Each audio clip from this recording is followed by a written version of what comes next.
All right. Glad to be here with everyone in the Song of Prayer, Section 3, Part 2, False versus True Healing. Let me share my screen and we can start reading. All right, false versus true healing. False healing merely makes a poor exchange of one illusion for a nicer one, a dream of sickness for a dream of health. This can occur at lower forms of prayer, combining with forgiveness kindly meant, but not completely understood as yet.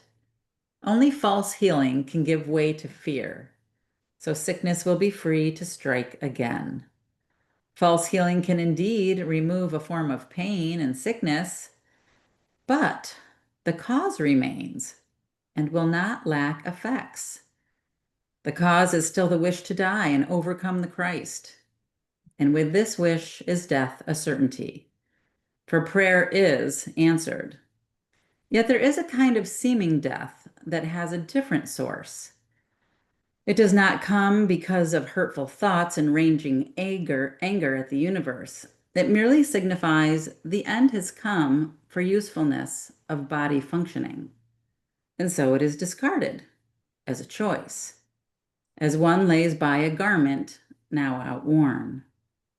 This is what death should be, a quiet choice made joyfully and with a sense of peace, because the body has been kindly used to help the Son of God along the way he goes to God. We thank the body then for all the service it has given us. But we are thankful too. The need is done to walk the world of limits and to reach the Christ in hidden forms and clearly seen at most in lovely flashes. Now we can behold him without blinders, in the light that we have learned to look upon.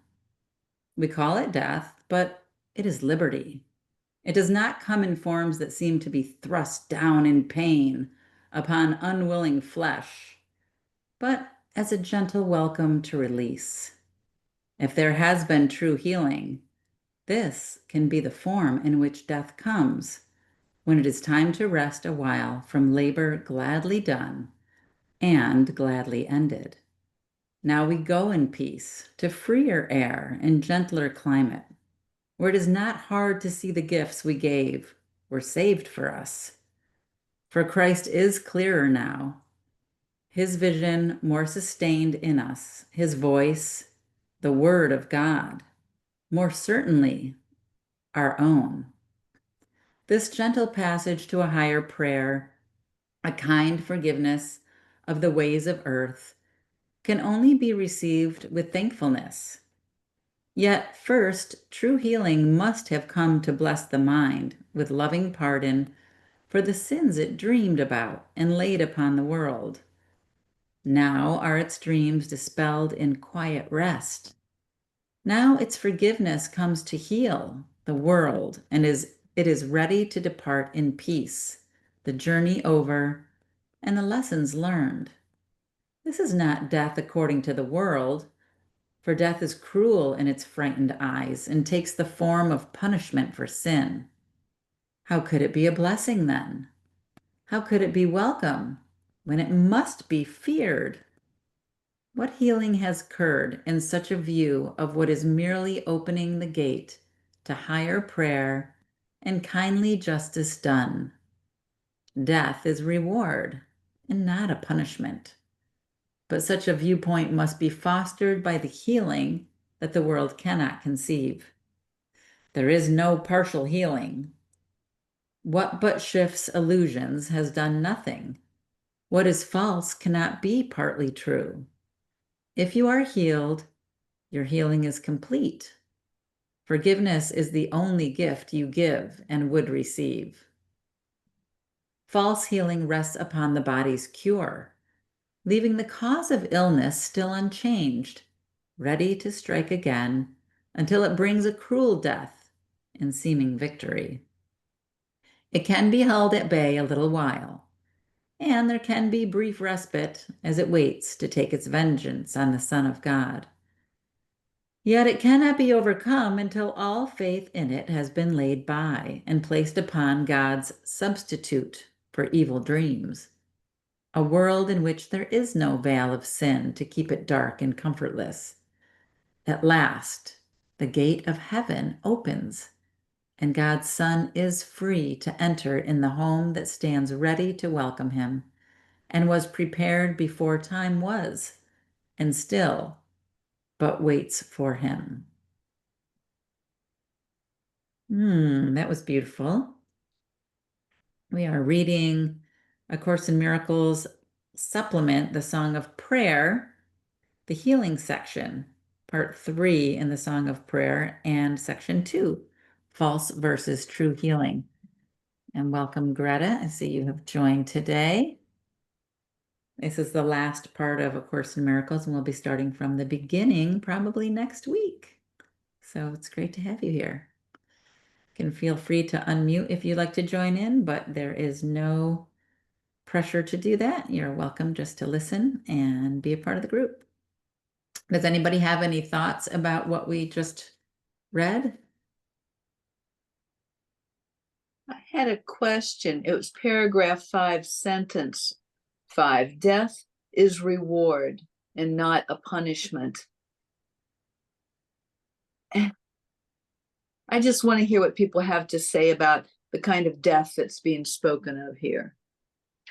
It's interesting because A Course in Miracles always says there is no death, right? So I'm guessing that they're speaking because at the beginning of paragraph 5, it says, "This is not death according to the world, for death is cruel in its frightened eyes and takes the form of punishment for sin." So maybe what they're saying is this is not death, but only death according to the world. But in this view, it's a reward and not a punishment. Because, go ahead, Mary. Or perhaps it's looked at the death of something is only the transformation or transition from one thing to another. So you're just ready to move on, if you will. And so usually that's like you move on from a particular grade to another, and you have a little ceremony, a little moving up ceremony, if you will.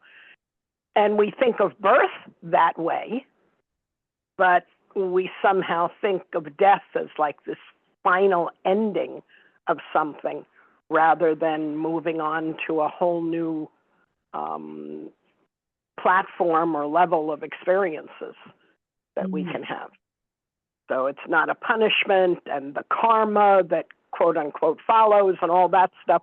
We look at all that stuff so negatively instead of looking at it as an opportunity to explore something wondrous. Yeah. Good, thank you. You know, and we have all the tools that, you know, we don't lose in God, you don't lose anything. So just like coming from childhood to adult, you still have, you know, those tools that you developed. It was a good thing, even though looking back on it, you're like, oh, I was so young and naive.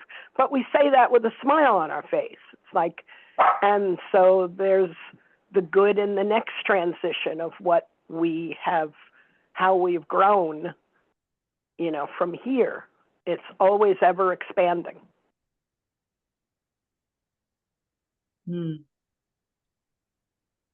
I like that. Yeah, it's I thought it was especially interesting for you too, Pam, because you do a lot of work at hospice, right? Yes. And I was thinking, gosh, this is such a beautiful description of what laying down the body could look like. Yes. Right? Yes. I went right to my bedsides that I go to, I sing at every week, and see these people, you know, over time, and watch a lot of death happen. And it's wonderful for me. I get so much out of it.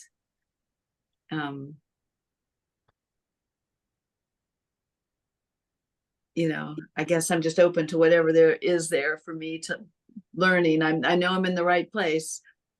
So Right. Yeah. And I love that it says it can be a quiet choice made joyfully and with a sense of peace, right? Because the body has been kindly used to help the Son of God along the way. Yeah. And we're thankful that the need to walk the world of limits is over and reach the Christ. Yeah. Yeah, the Toltec people talk about death as the having losing that old part of ourselves that has not been serving us, Right. or shedding that part of of ourselves that's not serving us well, or the negative part of us, the darkness, if you want to call it that. Even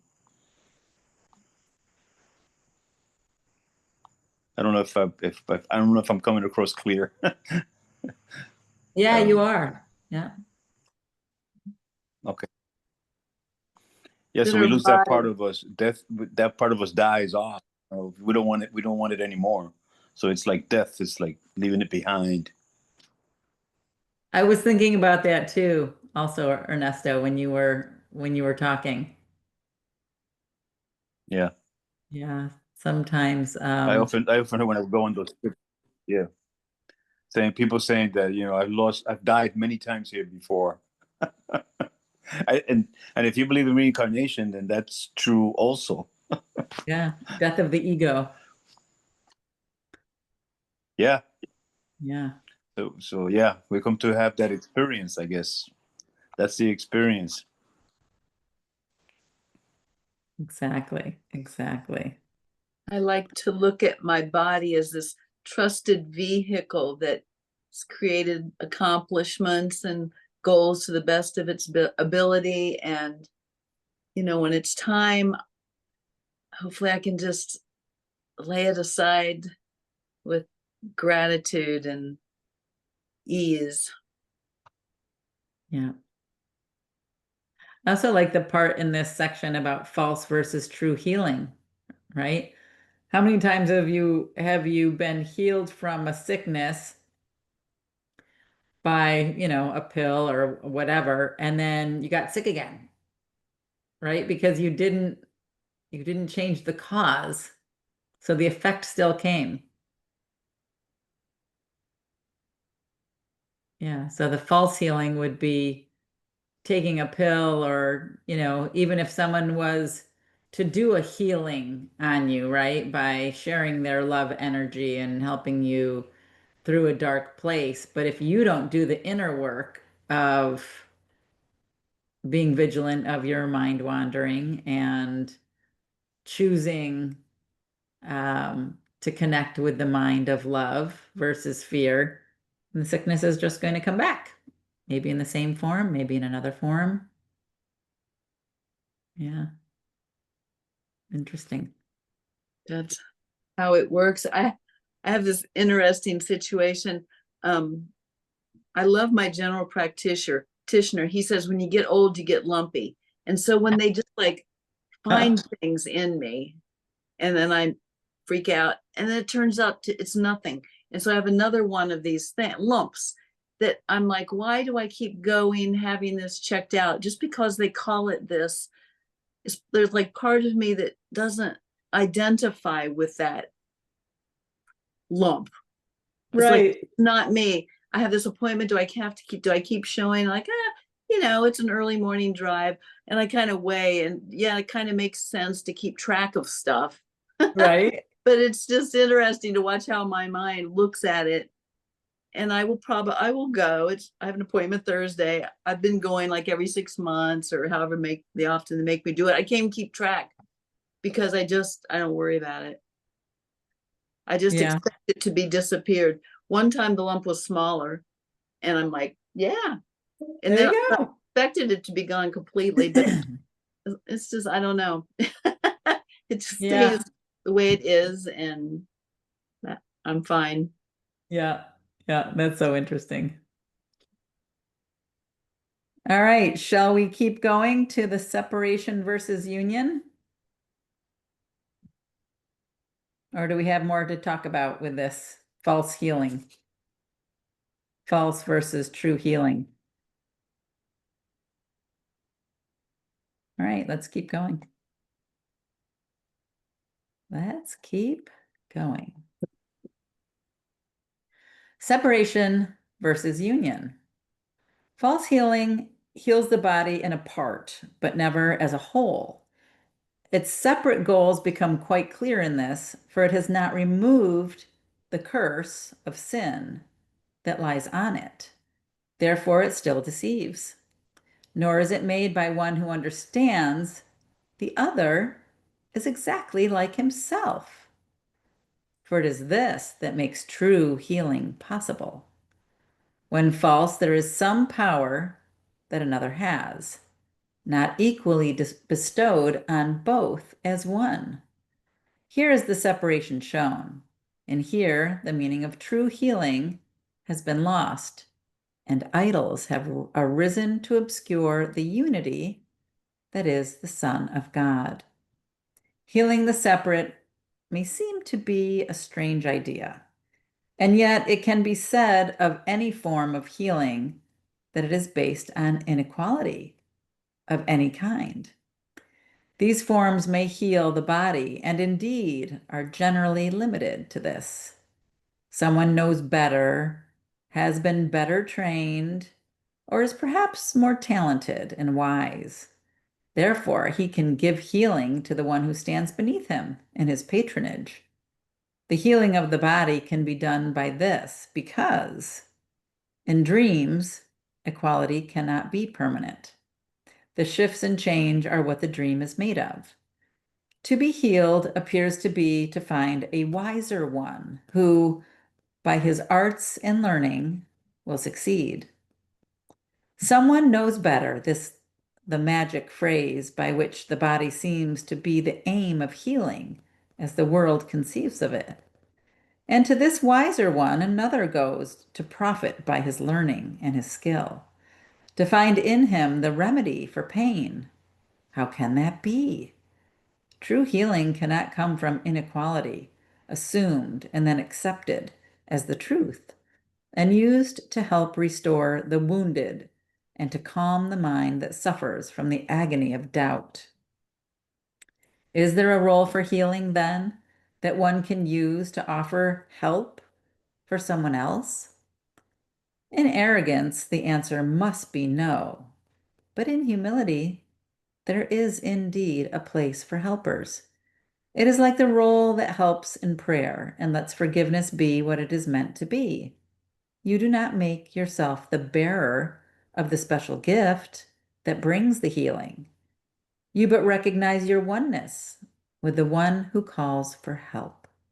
For in this oneness is his separate sense dispelled, and it is this that made him sick. There is no point in giving remedy apart from where the source of sickness is, for never thus can it be truly healed. Healers there are, for they are sons of God who recognize their source and understand that all their source creates is one with them. This is the remedy that brings relief, which cannot fail. It will remain to bless for all eternity. It heals no part, but wholly and forever. Now the cause of every malady has been revealed exactly as it is. And in that place is written now the holy word of God. Sickness and separation must be healed by love and union. Nothing else can heal as God established healing. Without him, there is no healing, for there is no love. God's voice alone can tell you how to heal. Listen, and you will never fail to bring his kindly remedy to those he sends to you, to let him heal them and to bless all those who serve with him in healing's name. The body's healing will occur because its cause has gone. And now, without a cause, it cannot come again in a different form, nor will death any more be feared, because it has been understood. There is no fear in one who has been truly healed, for love has entered now where idols used to stand, and fear has given way at last to God. That was beautiful. Goes back to what you said earlier, Pam, when you were having that conversation with your sister, and you said, there's no difference between us. Yeah. Yeah. Yeah. And that's what healing is all about, is to see that oneness. Yeah, I liked the statement to soothe, what was it? To soothe the mind of suffering from the agony of, what was the last word? Of doubt. Yes. And it's like, truly, it speaks to that faith, that trust, that once we do that, I mean, our bodies know how to heal. A wound is nothing more than a separation that you visibly can see. And we go to the doctor and say, oh, bless us. Really, what we're putting our faith in is saying, how long is this going to take to heal? So they give us a timeline, and then we're okay. It's like, oh, okay, I know this is going to take 6 weeks or whatever. All right, I won't like it, but I'm going to be patient for 6 weeks or so before I get restless again. And in God, in the stuff you read just before this, it said, this was created before time.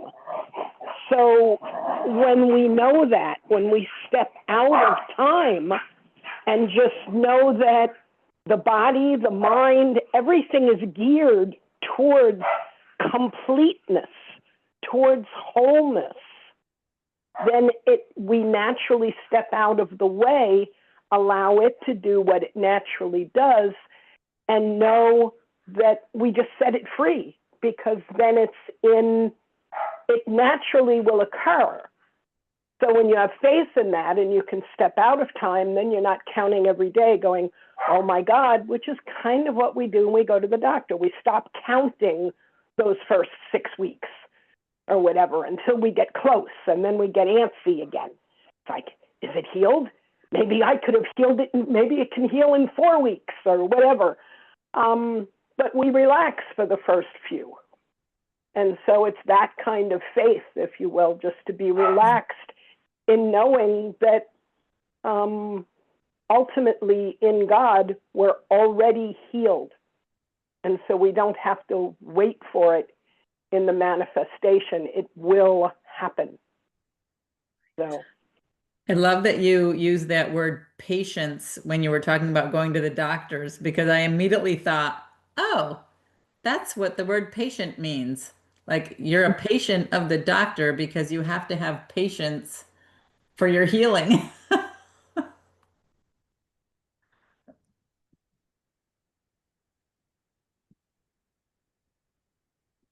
That's one of the characteristics of the teachers of God is patience. Patience, right? That's right. Only patience, only in the illusion of time in the dream. Know that it's already been done. We are already healed. We were never sick. We were never Right. separate. We were never separate. Yeah.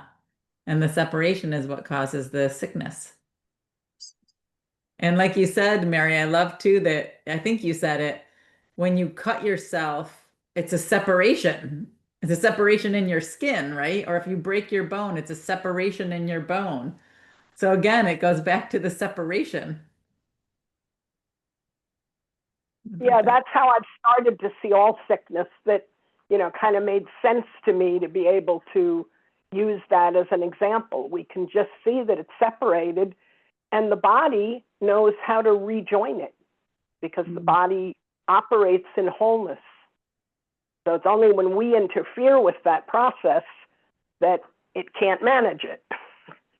So interesting. Yeah, I love that. Any other inputs on this part, or shall we keep going? Great conversation, by the way. All right, let's keep going to our next section, which is the holiness of healing. How holy are the healed? For in their sight, their brothers share their healing and their love. Bringers of peace, the Holy Spirit's voice, through whom he speaks for God, whose voice he is. Such are God's healers. They but speak for him and never for themselves. They have no gifts but those they have from God. And these they share because they know that this is what he wills. They're not special. They are holy. They have chosen holiness and given up all separate dreams of special attributes through which they can bestow unequal gifts on those less fortunate. Their healing has restored their wholeness so they can forgive and join the song of prayer in which the healing sing of their union and their thanks to God. As witness to forgiveness, aid to prayer, and the effect of mercy truly taught, healing is blessing. And the world responds in quickened chorus through the voice of prayer. Forgiveness shines its merciful reprieve upon each blade of grass and feathered wing and all the living things upon the earth. Fear has no haven here, for love has come in all its holy oneness. Time remains only to let the last embrace of prayer rest on the earth an instant, as the world is shined away. This instant is the goal of all true healers, whom the Christ has taught to see his likeness and to teach like him. Think what it means to help the Christ to heal. Can anything be holier than this? God thanks his healers, for he knows the cause of healing is himself, his love, his Son, restored as his completion and returned to share with him creation's holy joy. Do not ask partial healing, nor accept an idol for remembrance of him whose love has never changed and never will. You are as dear to him as is the whole of his creation, for it lies in you as his eternal gift.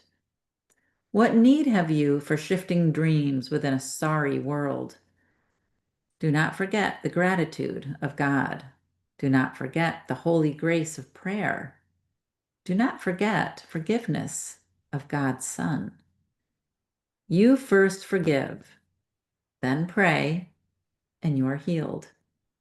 Your prayer has risen up and called to God, who hears and answers. You have understood that you forgive and pray, but for yourself. And in this understanding, you are healed. In prayer, you have united with your source and understood that you have never left. This level cannot be attained until there is no hatred in your heart and no desire to attack the Son of God. Never forget this. It is you who are God's Son. And as you choose to be to him, so are you to yourself, and God to you.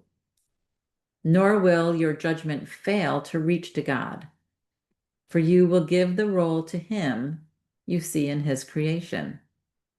Do not choose amiss, or you will think that it is you who are creator in his place, and he is then no longer cause, but only an effect. Now healing is impossible, for he is blamed for your deception and your guilt. He who is love becomes the source of fear, for only fear can now be justified. Vengeance is his great destroyer, death. And sickness, suffering, and grievous loss become the lot of everyone on earth, which he abandoned to the devil's care, swearing he will deliver it no more. Come unto me, my children, once again, without such twisted thoughts upon your hearts. You still are holy with the holiness which fathered you in perfect sinlessness, and still surrounds you with the arms of peace. Dream now of healing. Then arise and lay all dreaming down forever. You are he your Father loves. You never left his home, nor wandered in a savage world with feet that bleed and with a heavy heart made hard against the love that is the truth in you. Give all your dreams to Christ and let him be your guide to healing, leading you in prayer beyond the sorry reaches of the world. He comes for me and speaks my word to you. I would recall my weary son to me from dreams of malice to the sweet embrace of everlasting love and perfect peace. My arms are open to the son I love, who does not understand that he is healed and that his prayers have never ceased to sing his joyful thanks in unison with all creation in the holiness of love. Be still an instant underneath the sounds of harsh and bitter striving and defeat. There is a voice that speaks to you of me. Hear this an instant and you will be healed. Hear this an instant and you have been saved.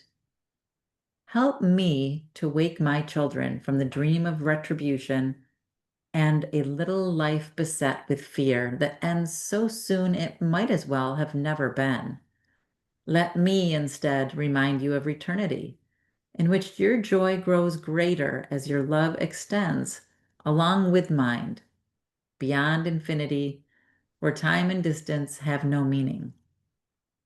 While you wait in sorrow, heaven's melody is incomplete, because your song is part of the eternal harmony of love. Without you is creation unfulfilled. Return to me, who never left, my son. Listen, my child, your Father calls to you. Do not refuse to hear the call for love. Do not deny to Christ what is his own. Heaven is here, and heaven is your home. Creation leans across the bars of time to lift the heavy burden from the world. Lift up your hearts to greet its advent. See the shadows fade away in gentleness. The thorns fall softly from the bleeding brow of him who is the Holy Son of God. How lovely are you, child of holiness! How like to me! How lovingly I hold you in my heart and in my arms. How dear is every gift to me that you have made, who healed my son and took him from the cross. Arise and let my thanks be given you, and with my gratitude will come the gift first of forgiveness, then eternal peace. So now return your holy voice to me. The song of prayer is silent without you. The universe is waiting your release because it is its own. Be kind to it and to yourself, and then be kind to me. I ask but this, that you be comforted and live no more in terror and in pain. Do not abandon love. Remember this, whatever you may think about yourself, whatever you may think about the world, your Father needs you and will call to you until you come to him in peace at last. Oh, that was so good. I love it.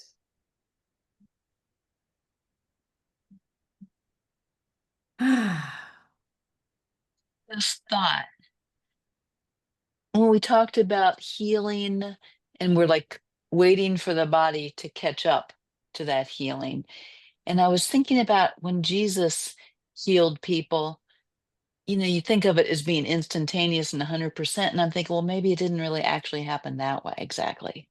Maybe took a little longer, but there was the faith and patience in the meantime. I don't know. Yeah. I think And a it could lot of be instant. Go ahead, Mary. and a lot of times it may not have been a physical healing. I fully believe that when the blind was healed, if you will, what they had was that higher vision. They came back with the inner knowing, with that insight of truth. And then it didn't matter what the physical manifestations were or were not, because they could see clearly.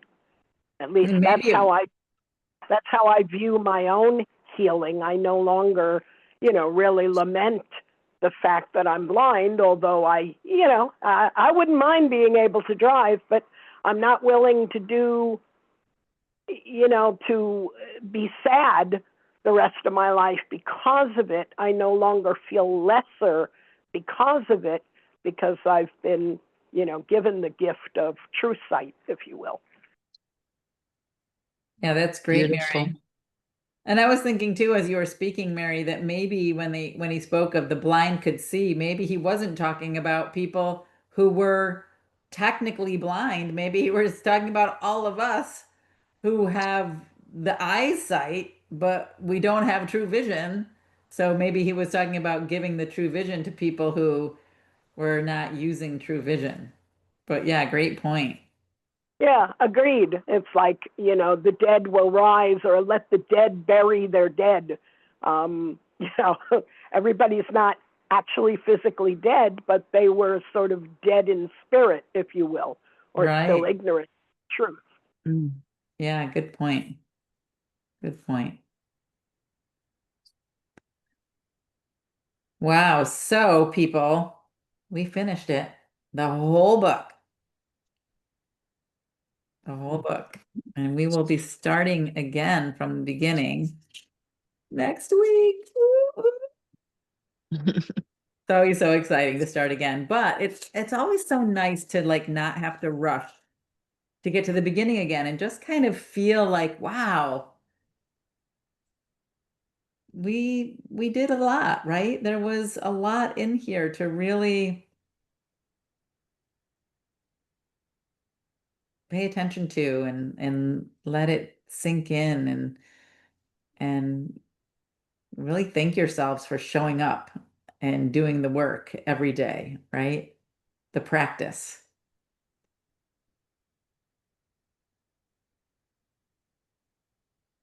That's the reward in itself. It comes with doing that. Right. It does. It sure does. Mm. And the book actually says that, we can read it through and then put it down and live it. It can just be sort of a reference material after that. And we don't have to make a lifetime of studying it, because intellectualizing and experiencing are that which spirit kind of brings together and connects. So, we can intellectually study something forever and not really get it. It's like learning to swim. You can have all the classwork on it, but until you jump in the water, you really don't get to use those tools or even see how you need them. And it's kind of the same thing with spirit, is being willing to declare the time when you're going to live it. Right. And I think too, the lessons are so great at helping you through that process of experiencing it, right? They're meant to be experienced. They're meant to be lived. Yeah. That's where says, forget forget me, forget this course, come with holy, empty hands unto your God. Right. That's what you're talking about. Yeah. If you can remember to ask for guidance every single day, to let go and let God every single day. Yeah, I think that's why I decided to facilitate this Course in Miracles study group, because I did read this book. And I remember the first time I read it through, I put it down. I was like, yes, now I know how to create an amazing life that's centered in all the things that are important to me. Um, and I kind of thought that's it. That's all I needed to do. And I didn't think about the practice, right? The practicing of it and the things that I would need to implement into my life in order to remind myself to make those choices. Instead, I put the book on the shelf and then went back into the world, right? Back into the world of the news and drama and raising children and having to get a job and all of the stress that comes with being a single parent, going through divorce after divorce. And I realized that I hadn't been practicing. And that joy that I felt in my heart when I finished the book was gone. I didn't know where it went. And I was like, oh, I need to go to the study group. I need Yeah. to I need to keep working at this. I have to keep practicing it because getting away from it, I got away from my practice. Yeah. Me too. This has helped me so much. I can just watch, where I've been, even within the past 5 years or six or however long I've been doing this with you. I hit a place where I was depressed, and I'd been studying the course a long time, and I haven't been depressed since. I can't hardly imagine that happening again. Yeah. Yeah, same. I went through my deep dark night of the soul with depression, and I had been doing this for probably 20 years. And got into a deep depression. And it was this that helped me get out again. It was Yep. the practice of it. But I feel like unless you can live in a vacuum or in a mountain by yourself, surrounded by like-minded people where you're not constantly bombarded with having to make a choice between fear and love and fear and love and fear and love all day long, if you haven't created some kind of practice to help optimize your mind and your environment so that you can make those choices more readily, um, then yeah, I feel like it would be really hard to do that. The Course in Miracles says you can't be partly aligned with love, right? You're either all in or you're not in, right? And I think when I got done reading this book, I thought that was going to be enough, but I clearly wasn't all in at that point.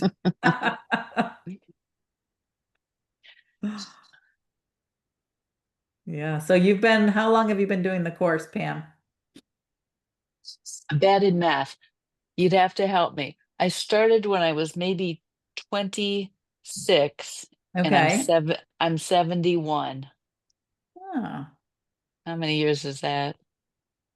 Oh, 45. okay, Woo! 45. Wow. 45. That's But amazing. COVID was a blessing. It's these Zooms is just so much more accessible, and You're right. not You're that I right. wasn't practicing and doing it, but this has really, really helped having this Yep. support. Yeah, and I've been doing it for 36. But clearly it's not the number, right? I've been doing No. it for 36, but how many of those 36 years was I really committed to choosing love, right? Right. And really Yeah.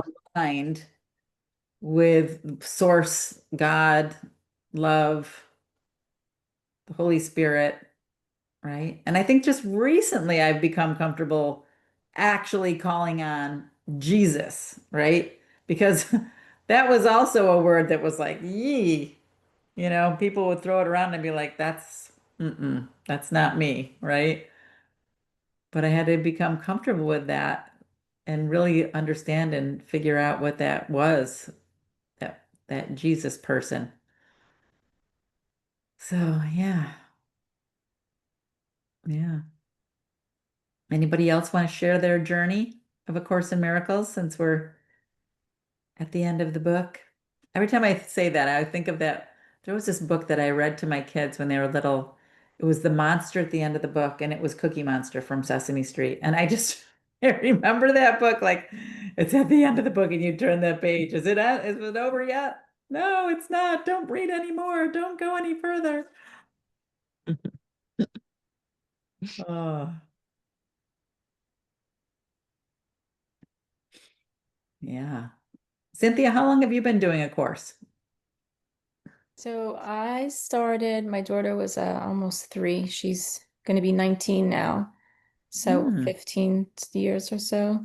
Yeah, and it's like I just started because it's really a lot to understand, you know. I get it, but putting it into words is definitely a lot hard, you know, it's not easy.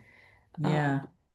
yeah, but I was with my teacher before COVID. She passed during COVID, and it was a different. It was, I mean, we were in person, first of all, it was a little different, Mhm. but her setup was a little bit different, and I don't know. I feel like I I don't know if it was the Zoom or just you guys, I feel like are way more advanced. And I think that's why I sit back and just listen more because um, I definitely feel like I'm starting from the beginning, you know, since I've been with you guys, which is not a bad thing. Definitely not. Uh, Yeah. so I appreciate you guys letting me just kind of sit in and listen. It really helps a lot. Kind of gets me centered every Monday. Oh, good, good. Yeah, I've been in so many different study groups over the years. I remember the first study group I went to, I felt completely out of my element. And these people were talking about things, and I was like, okay, I think I kind of get what you're talking about, but not really. But it still feels like the truth, even though I don't understand it. Yeah, yeah. And I feel like I get it more like as a whole, but when we Mhm. break it down to like chapters and like it's like, oh, okay, like hearing you guys and listening to you guys explain it and talk about it, yeah, it's definitely different and it helps. So I appreciate it. Good, good, good. Ernesto, how about you? How long have you been doing A Course in Miracles? Okay, so so I was trying to figure it out, and then finally, when she said that through her son, to somebody that's going to be 19, I think you have a kid. But Right? anyway, I My did it through my daughter. son also. I remember, I was able to figure it out that way, let's say, because I immediately said, okay, what was my son doing at that time? I said, oh, and what was I doing? And it all coincides because it's when I started the Toltec stuff, it was when my son had just turned 8, Mm. and a bunch of other stuff that I won't get into. Shortly after that is when I started reading the course with Maggie. You remember Maggie? Yeah. Yep. And so 24 years. Wow. But I've since also been reading other things, and I have to say that I think the course talks about reincarnation. If I understand it correctly, it's not really. It didn't explain it very well. Let's put it that way. The whole thing about reincarnation, and I kind of went into the thought that it doesn't exist. And now recently, I've gone back the other way that reincarnation exists, but really in a different form than what I believe it used to be. And I don't even know if that's making any sense, because from what I'm learning from it is that that happens without us having the experience of remembering it, if that makes any sense. It And actually yet, makes complete sense. when we have those deja vus, where the heck do those deja vus come from? Right? We can't never figure them out. Oh, I felt like I've done this before. And that's it. So is that part of our remembering reincarnation? Or is it part of also our destiny being revealed to us? I'll leave it at the thought. Yeah. Interesting. It leaves me speechless. How about Don't know you, what to say Mary? after that. Yeah. Now Mary. I'm almost embarrassed to say after all this, but I guess I could say it's been 10 years, and I started with you, Terry. I had never heard of it before and saw it in the FCC bulletin that you had this group called Course in Miracles, and I'm like, oh, I want to find out about miracles. I'll check this out. And really, it was only 3 years, so not quite two full, or about 2 readings of the course when I had the awakening and started experiencing it. And at that point, it was like I had a lot of these texts in my experiential realm, if you will. I could just understand what it was talking about clearly. And that which I didn't understand, all I had to do was kind of ponder it, and I would be given experiences which would help me understand it on a deeper and deeper level every time. And so I just got the confidence to continue on that path. So it was actually very short before I was able to, co-lead groups in the course. But I've stuck with it because I love it, but I don't, idolize it. It's not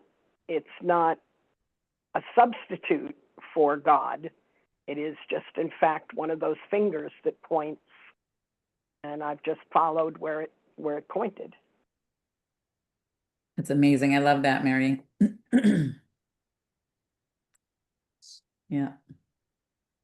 Yeah, when it Yeah. comes to deities, I guess, when it comes to deities, right? Like or even the prophets that we talk about, because you got Muhammad and you got Krishna and you have Jesus, and I just went to one of those Krishna type chanting and singing and dancing, and some guru was came, and it was expected, and the whole spectacle of that. I guess I'm just such a skeptic that while I was into the whole hoopla of the singing and chanting and dancing, when it came to the uh, guru coming to give blessings to all the attendees, all I could think about was, is he really laying hands on people over there? Because I'm not gonna let that guy touch me. After all these people in here touching it, it's like, you know what I mean? It's like, this is what's going through my head, right? And I was all into the hoopla and the dancing and the chanting, and it was great, and it raises your energy level. It does. I mean, I'm into it, right? And then it was like, I don't think I'm gonna go up there. So, you know, I Yeah, didn't. I I think that's mean, interesting. Go ahead. all I could think about was, does he know Reiki? Because in Reiki, you could just, touch the energy part of the body, And I'm thinking, man, he could do that instead, Then I go up there. Anyway, I, I'm laughing because to me, I have to everything. If you don't laugh, you can't really enjoy it. I don't know. Exactly. Yeah. Yeah. Don't want to I forget to mean, I think laugh. I did. I got a lot out of it. I mean, when I leave those places, I'm like, whoa, I'm in another zone, right? Hmm. Oh, anyway. Yeah. So you could say that I participate in all that stuff, you know, and then I take away what I can. Oh, I wanted to say this in terms of feeling, and when we say that, you know, when we believe that we have evolved or that we're at some kind of level stage, all I could think about is that the more that I learn about this, the more I feel like I'm evolving all the time, and I don't feel like I have gained anything or lost anything. It's become neutral. It's become a neutral feeling that is you're constantly evolving. It's what it is, and I think that is the key. This is never endless. One of the things that I keep reading about is this is how we expand creation. We Mhm. expand creation by evolving. Boom. Right. Right. That's my latest take. That was a great share. I think too, you know, part of what we just read, the holiness of healing, goes back to say, how holy are the healed? Because they're the bringers of peace, the Holy Spirit's voice through whom he speaks for God, whose voice he is. So I think when we get into the presence of people who are revered as healers, right? Maybe it's more so that they have healed themselves through their own forgiveness. And I'm not saying this person did or didn't. I'm just saying that, of course, according to A Course in Miracles, there are people who can help that because they've already forgiven themselves, and they know that the true healing comes from God himself through them, right? It's not that they're bestowing blessings on anyone.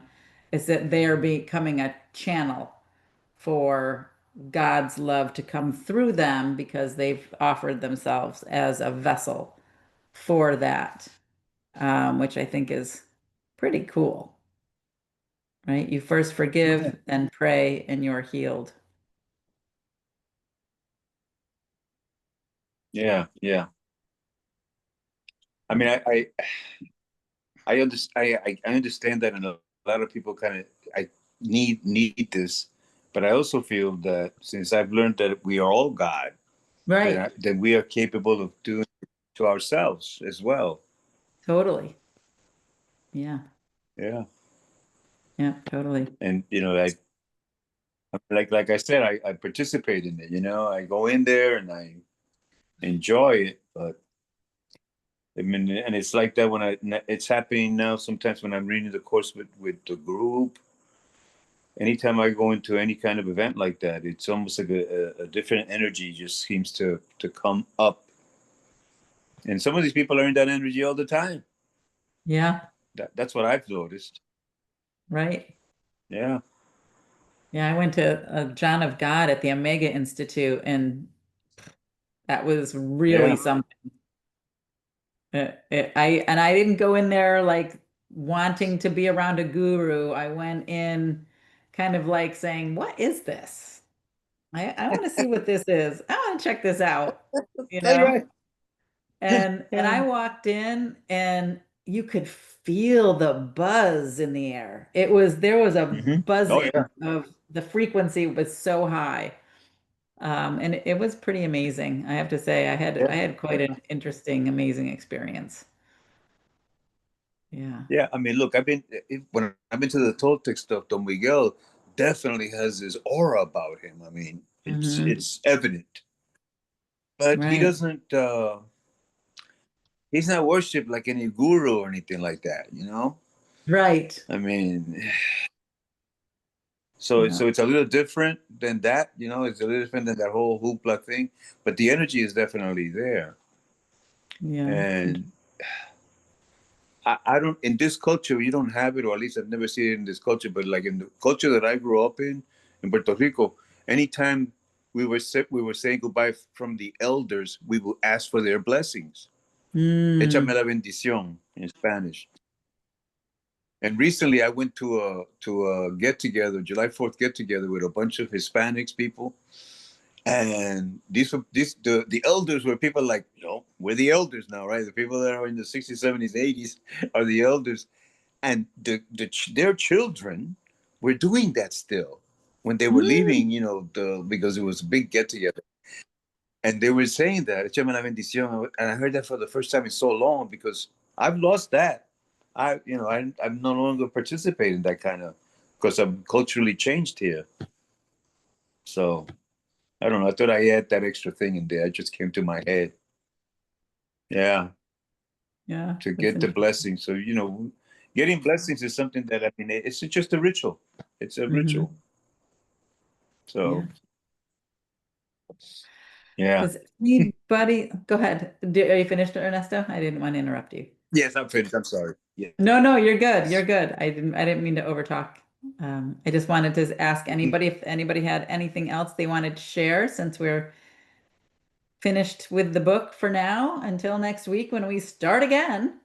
But I want to open it up. I want to make sure everybody has a chance. I have a thought about, and I think it says it right in the course, that we offer healing to those who temporarily have less. Those who temporarily have more offer it to those who temporarily have less. And it's just in the dream. It's not in reality. We all have everything we need maximally forever, never ever had any less than that. But while in the dream, we can offer healing. I love that. Mhm. Okay. Yeah. That is a great statement to end on. Anybody else have anything they want to share in the space before we close? I love that, Pam. That's amazing. Mhm. Yes. Thank you All right. for that. Congratulations, everyone. We are done. Until next week when we start again. Okay. All right. everyone. Bye, Thank everyone. you, everybody. Thank you. Thanks, Terry. Thank you. Thank you.